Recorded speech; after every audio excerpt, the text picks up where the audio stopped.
Hello kids, this is Pranav, your Western music teacher, and I'm back with a lesson. Now today I have brought to you something different. Today I will be giving you a brief run through of what a bass guitar is.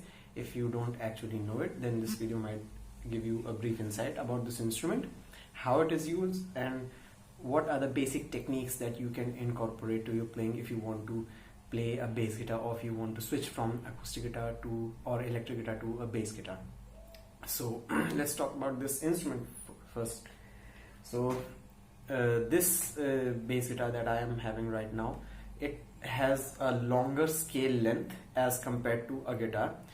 What is scale length is this point from where the neck is actually connected with the body to the point where it houses a headstock over it. So it is measured in inches. So if you take the example of an electric guitar, and then an electric guitar measures around 24¾ of an inch to 25½ inch of a scale, 25½ inch in length. So a bass starts from 27 inch. This one is a 30-inch scale length. So the longer scale length gives a very thick sound, and it's suited for low tunings. That's why it covers the bass section of a guitar.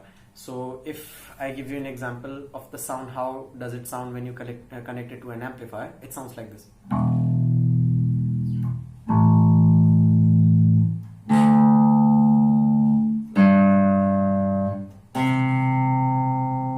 So it does not sound like your regular electric guitar or anything like that. Now let's talk about the specifics of this bass guitar.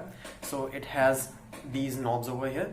So this is for volume, and these knobs are used to control the EQ, the lows, the mids, the highs, and the tone knob. Now this switch specifically on this bass guitar, it's for the pickup voicing selector.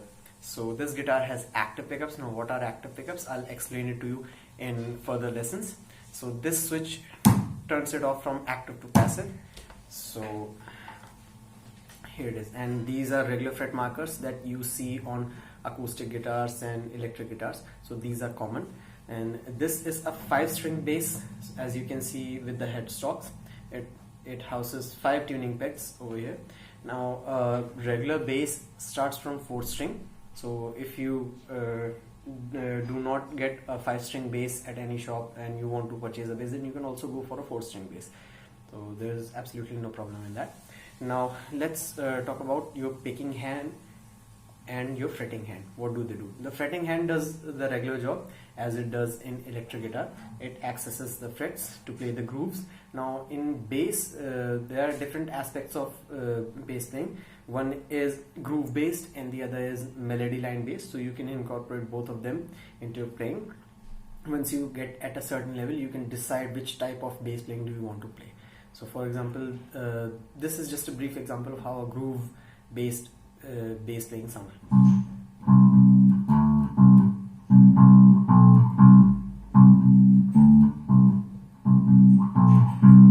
So this is just a simple groove that I played to give you an example. Now what does your picking hand do? Now regularly bass can be played with 2 methods. One with a pick. A thicker pick would help you in playing the bass, and one with these 2 fingers. So like people walk on foot, you have to replicate that motion, and you have to use your tips of the fingers to do this. So this way you can pick the notes, and as you go to the higher strings, you rest your thumb on the strings to mute them.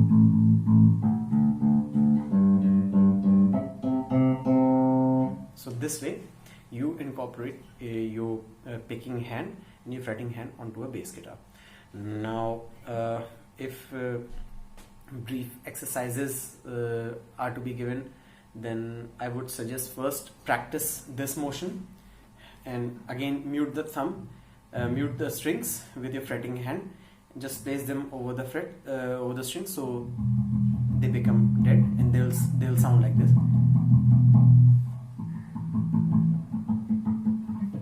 this is a muted sound.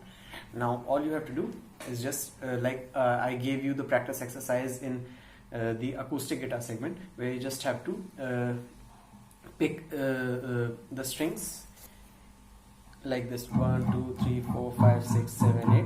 Similarly, you have to do the same exercise with your fingers in this lesson. So all you have to do is just 1 2 3 4 5 6 7 8, 1 2 3 4 5 6 7 8. Like I always say and I always advise, always practice with a metronome. Set up the metronome at the tempo that you guys are comfortable with, and just practice and try to stick with the beat as close as you can. Try to stick with the timing as close as you can, so that your overall timing and rhythm sense gets improved and you become an overall better player. So that's it for today's lesson. I'll be giving more insights on how to play a bass guitar and how to tackle this instrument up at a beginner level, and I will be providing you with exercises and some shapes to practice on the bass guitar, so that it becomes very easy for you to just get it started, and later on you can just explore this instrument on your own. So do like, share and subscribe to the channel, and do comment if you have any queries, and drop your comments down into the comment section, and happy learning.